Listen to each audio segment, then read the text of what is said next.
যদি আমরা আল্লাহ রাব্বুল আলামিনের কাছে আমল করে যেতে পারি তাহলে আমরা কিন্তু অবশ্যই জান্নাতে যাব।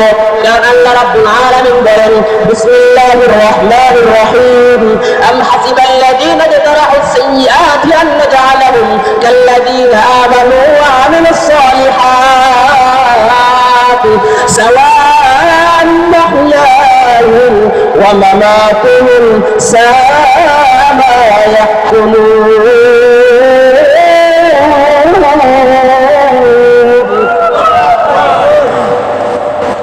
মুসলমান আল্লাহর গোলাম, আমার আল্লাহ রাব্বুল আলামিন বক্তারের রোটা কবাস করবে কেমনে? আমার আল্লাহ কোরআনের পাকের মধ্যে বলে দিয়েছেন, দুষ্কারীদের আগে মনে করে, অহংকারীকারীর আগে, গুনাহগার ব্যক্তির আগে মনে করে যে আমি তাদের হায়াত এবং মৃত্যুর ক্ষেত্রে ওই ব্যক্তিদের সাথে করব, তাদের সাথে সম্মিলিত করব যারা ঈমান আনছে, কাল্লাযীনা আমানু ওয়া আমিলুস সালিহাত, যারা ঈমান আনছে এবং নেক আমল করছে, আমল সালেহ করছে, আমি কি তাদের সমবেত করব? বলেন এটা কি কখনো সম্ভব? কখনো সম্ভব না। যে খারাপ কাজ করছে, যে অন্যায় করছে আর যে অন্যায় করে না, দুজনের বিচার কি এক সমান? তো আমার আল্লাহ রাব্বুল আলামিন এটাই বুঝাতে চাইতেছেন যে গুনাহগারের অবস্থা হবে একরকম, তার শাস্তি হবে একরকম, তার রোগা গলাস করার ক্ষেত্রে হবে একরকম, অবস্থা হবে একরকম, আর যে আমল সালেহ করবে তার অবস্থা হবে একরকম। ছোট্ট একটি নিদর্শন বলে আমি বয়ান শেষ করে দিব। ও মুসলমান ভাই আল্লাহর গোলাম, এই আয়াত থেকে বোঝা গেল যে অপরাধী এবং নিরপরাধী উভয় তার বিচার কিন্তু এক সমান হবে না। যে অপরাধ করেছে তার বিচার কিন্তু একরকম, তাকে শাস্তি দেওয়া হবে। যে অপরাধ করে না তাকে কিন্তু শাস্তি দেওয়া হবে না।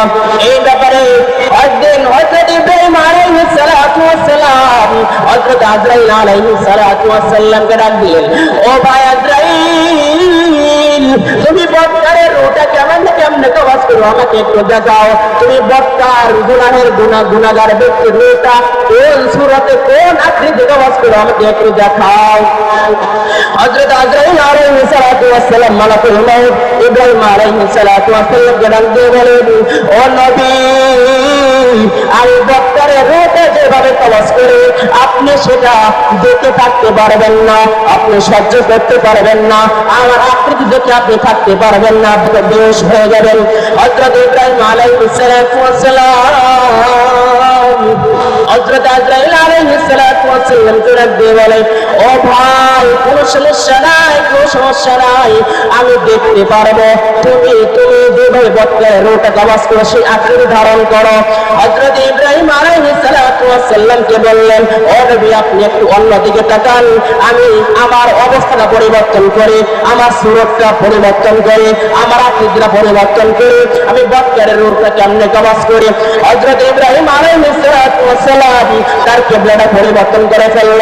হযরত আজরাইল আলাইহিস সালাতু ওয়াস সালাম মিরাবে বক্তারের রোটা যেভাবে কবাস করে তার সুরতটা আকৃতিটা ধরে ফেলল। ধরার পর নবীকে ডাক দিয়ে কয়, ও নবী, আপনি এখন আমার দিকে তাকান, আমি বক্তারের রোটা কেমনে কবাস করি, আমি সে আকৃতি ধারণ করেছি, আমার দিকে ফিরে তাকান। ও মুসলমান আল্লাহর গোলাম, কথাগুলো খেয়াল করে সুন্দর বোঝার চেষ্টা করব। হযরত ইব্রাহিম আলাইহিস সালাতু ওয়াস সালাম সামনের দিকে তাকিয়ে আজরাইল আলাইহিস সালাতু ওয়াস সালামের দিকে তাকাইলেন।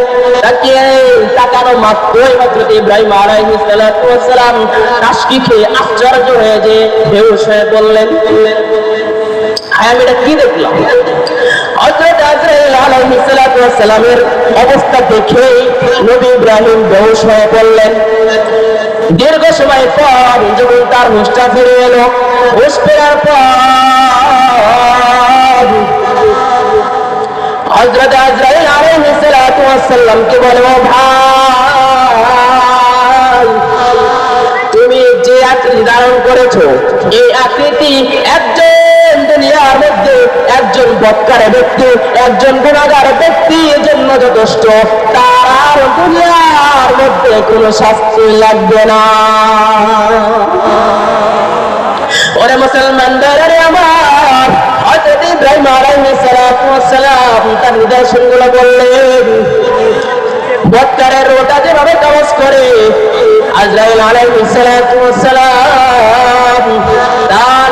চোখগুলো কত বড় হয়, অনেক বড় বড় 12টি চক্ষু বিশিষ্ট হয়। তার এক কাছ থেকে আর এক কাছ পর্যন্ত কয়েক দিনের রাস্তা, হেঁটে যাওয়ার কয়েক দিনের রাস্তা, এত দীর্ঘ পরিমাণ তার এক কাছ থেকে আর এক কাছ পর্যন্ত আরো এত বড় প্রশস্ত।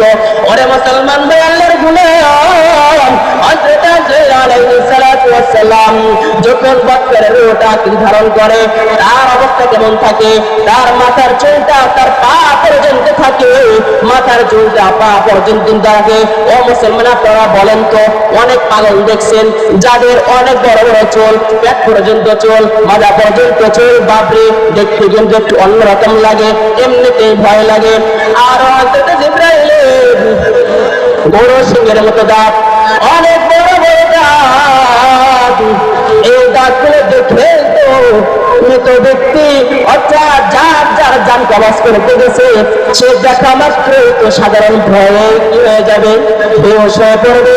ও মুসলমান ভাই, আল্লাহর গোলাম, আমি আপনাদের সামনে এটা বলে এটাই বুঝাতে চাইতেছি যে যদি আমরা নেক আমল না করে গুনাহের কাজ করি, তাহলে জিবরাইল আলাইহিস সালাতু ওয়াস সালাম মালাকুল মউত আমার ওটা কিন্তু খুবই খারাপ অবস্থায় কিন্তু কবজ করে নিয়ে যাবে, বাজে অবস্থায় আসবে।